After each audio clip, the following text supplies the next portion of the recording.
This is the Gold Newsletter Podcast, your home for investment, economics, and geopolitics. For our publications and archives, go to goldnewsletter.com. This is Fergus Hodgson at the New Orleans Investment Conference, and it's going great. The event is full of people, and I actually have too many people I want to interview, but one lady caught my attention, Danielle DiMartino Booth. How do I pronounce that one? Danielle DiMartino Booth, you did very well.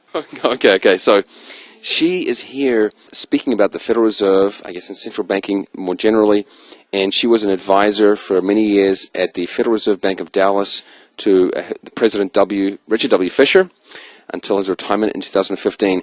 And her latest book is Fed Up, an insider's take on why the Federal Reserve is bad for America. And of course, many of you are familiar with the Federal Reserve. You understand that it's a problematic organization, but she's actually been behind the scenes, which I have not. And so she has a different perspective to offer. So why don't you tell us, what are the main aspects of the organization that are just not known to the public? Because there's a public face and the private face. What is going on that we're not familiar with? Well, I think the underlying unknown in the public is that the Fed is really a boring place. And I'm trying to use a technical term here. There are over 800 PhDs that work at the Federal Reserve. Each of the 12 districts, for example, they prepare an international economic briefing and a national economic briefing and a regional economic briefing in front of every Federal Open Market Committee. So hopefully you can understand how much redundancy there is in this organization and how bureaucratic it is.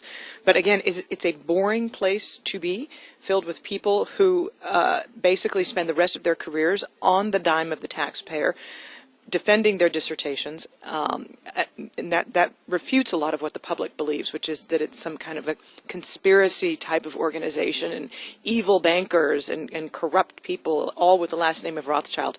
It's not. It's anything but that, and that really is a problem because the Fed is so very powerful.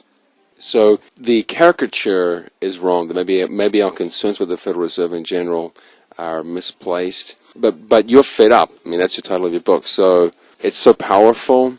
In what ways do you mean it's powerful? I mean, besides setting the interest rate or expanding the money supply, I mean, there are plenty of other things that it does. Absolutely. Look, the Fed is infected with mission creep.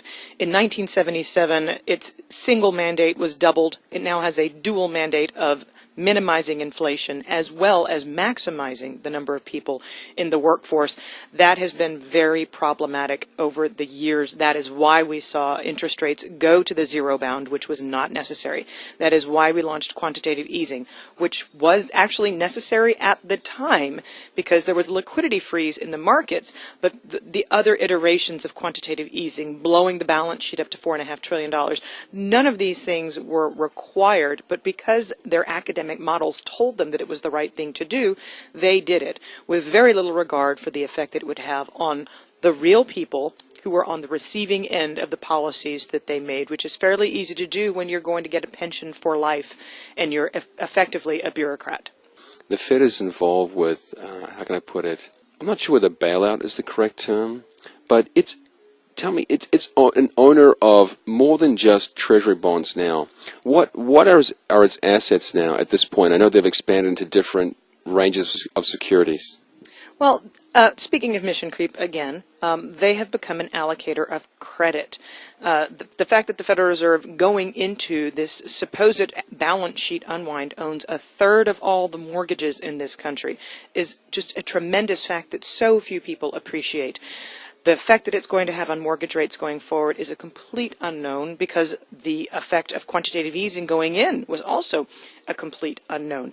So I find it comical that Federal Reserve policymakers insist that the shrinkage of the balance sheet is going to be a non-event for markets when quantitative easing, the blowing up of the balance sheet, was clearly so powerful and helped a very small segment of our population.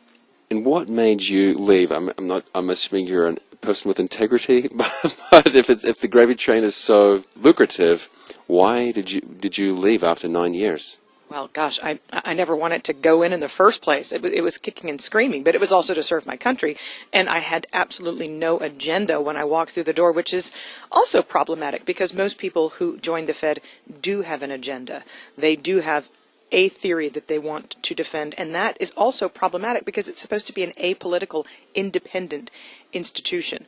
So I worked for an MBA in finance. That's Richard Fisher. He was not a PhD. It was to serve him and to advise him. I'm also an MBA in finance. That was why I was there.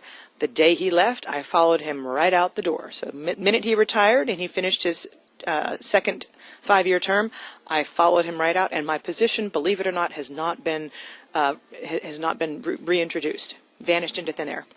Sure. Let's say that something wonderful happens and everyone goes out and reads your book, Fed Up, and they all know the problems of the Federal Reserve. What then? Let's say we all are literate on the Federal Reserve. We understand its workings, its power, its redistributionist capacity, but we don't know what to do. We throw up our hands. How can we get out of this? We seem cornered sometimes. Absolutely. Look, the Fed was created in the first place because J.P. Morgan himself realized that he was going to die one day. This was in the aftermath of the 1907 panic, which he personally brought a bunch of men into his parlor room and bailed out the financial system. The Fed was designed to be a lender of last resort in times of emergency when the financial system was collapsing. It needs to go back to the studs and become once again a very limited organization. We don't need 12 districts out there. We don't need 800 PhDs. The Fed needs to go back to having a single mandate, get rid of the labor mandate, let the private sector do that. Last I checked, we're still a capitalist society. Let the private sector take care of job creation and make sure that you actually put people in at the Fed who, as I like to say, are on the receiving end of their own policies. We're talking about pension fund managers, people who run businesses, people who are affected by the policies made by the Fed, and then you might start to have more rational policy emanate from that institution. Either 600 or 800. Okay. So we got 800 plus economists who. Again, I don't really understand what they do. It's almost like they're on just a welfare program. But what exactly, if you have all these people and these 12 branches, I don't really understand what they're actually doing. You see, it's Quiet Place. What is their function? I mean, how did it come to be that there were 12 branches? Well, that was the original Federal Reserve Act that was designed in 1913 when clearly the United States was a different place. I mean, it was the wild, wild west. There was nothing out there. I actually advocate for adding a district on the West Coast, maybe Seattle, maybe Denver, somewhere out there, because clearly when Janet Yellen was running the San Francisco Fed and the subprime mortgage market blew up, there weren't enough eyes and ears on the ground and rational regulators who understood what was happening before their very eyes. They couldn't even comprehend it. But by the same token, we can get rid of a bunch of the feds and we can reduce what each district does tremendously. We don't need 12 different national economic briefings to be prepared. We don't need 12 different international briefings to be prepared every 6 weeks or so in front of the Federal Open Market Committee meeting. Have that be taken care of at the Washington branch of the Fed and be done with it. The footprint of the Fed could be incredibly shrunk and save taxpayers a ton of money. Let the academics go back to academia.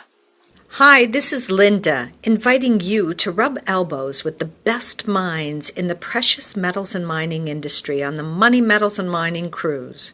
Join us from May 28 to June 7, 2018, and explore the jewels of the Mediterranean while discovering the latest strategies to successfully invest in precious metals and mining stocks. It's a perfect blend of adventure, learning, and luxurious leisure aboard the Crystal Serenity. Always a popular destination, cabins will sell out fast. Call our cruise experts at 800-797-9519 to learn more. You just read my mind, actually. I was just thinking that maybe one of the reasons why you have a different take on this is that I know you did study for an MBA, but you're not from the conventional PhD route. And what is the difference there? Well, the difference is one of us has lived on planet Earth and the other has not. And there's a lot more of those who don't have to coexist with us poor plebeians in the zero interest rate policy that they create. And that is the inherent conflict with having a bunch of academics who live off of pensions and know that they're not going to be affected by their own policy, making policy for the rest of us. It makes no sense. And by the way, it's global. Yeah, I was just thinking, in recent times I've been looking at PhD programs for myself, and one of the fascinating realizations was that people go into these programs so young. The average age at the University of Chicago, for example, is 24 to start your PhD, and I'm just thinking, if you're 24 when you're starting a PhD, you've not had a job. You've not had a job, and most of these people have master's degrees, actually. So they've just gone straight from high school to college, master's, into the PhD, and then they go and work in these organizations. I'm thinking, exactly, you're so disconnected. So would you then recommend some sort of, I guess, non-academic presence within the Fed?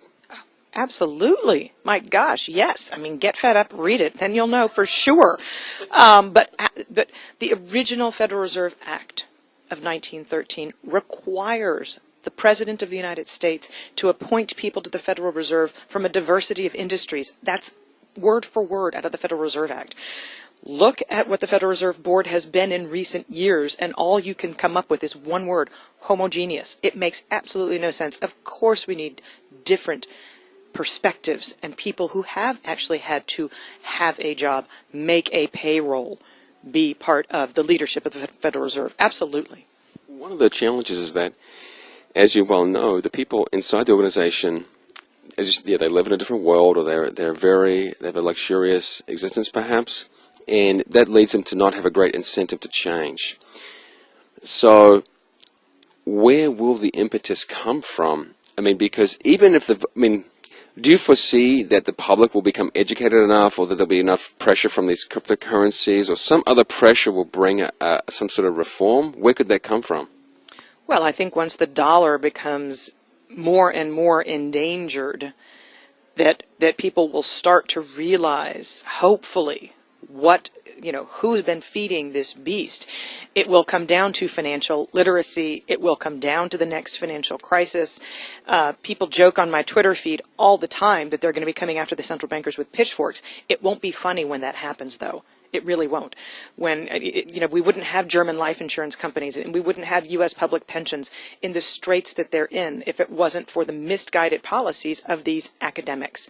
They would realize the real detrimental effect that they're having, but it won't just be on paper. There will be social unrest that emanates from the policies that central banks have made worldwide, and it will come back to bite them.